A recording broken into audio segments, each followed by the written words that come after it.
Bonjour, belle communauté littéraire des Villes-la-Salle. Je m'appelle Lula Carballo.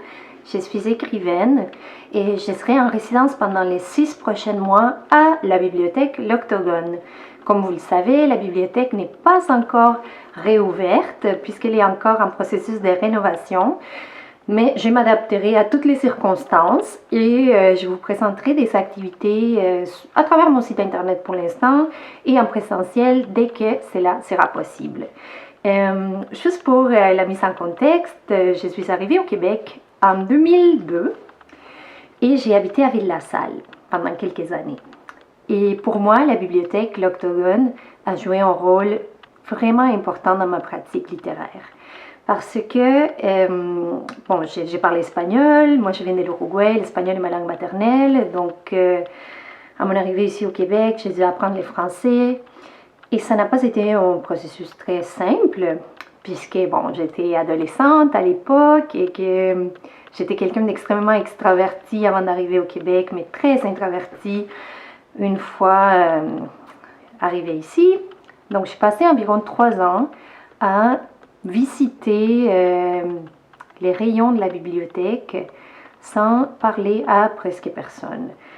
Donc à tous les soirs, j'allais chercher des livres parce qu'à l'époque, la bibliothèque avait une collection bilingue très riche.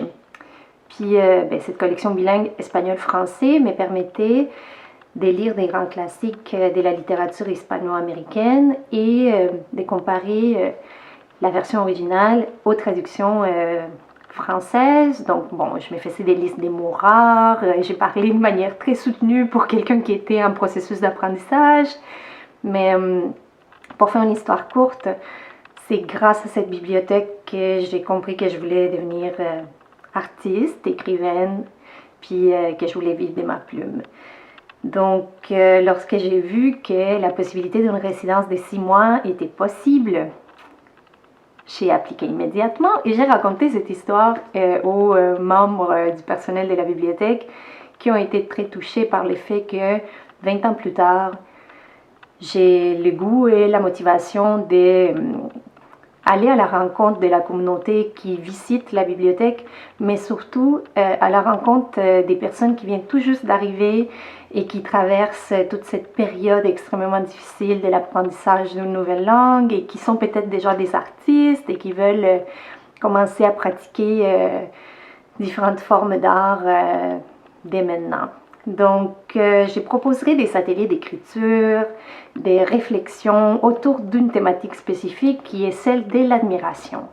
Moi, ce qui m'intéresse, ce n'est pas d'admirer, mais de comprendre ce que nos différentes façons d'admirer certaines figures culturelles ont comme impact dans nos propres pratiques. Donc, je vous partagerai mes influences à moi et je proposerai aux personnes qui viendront aux activités de partager l'influence des différentes figures dans leur propre vie. Du point de vue littéraire, on pourra faire, par exemple, des pastiches, on pourra entrer en correspondance imaginaire avec des auteurs ou avec des autrices qu'on aime, on pourra parler à des personnages, des livres spécifiques, plein d'autres idées que je partagerai bientôt à travers mon site internet. J'irai sans doute aussi visiter le parc qui est situé juste à côté de la bibliothèque pour ne pas perdre de temps avant d'aller à votre rencontre et on vous tiendra au courant de toutes les activités à venir à travers les réseaux sociaux de la bibliothèque L'Octogone. Merci beaucoup et j'ai très hâte de vous rencontrer.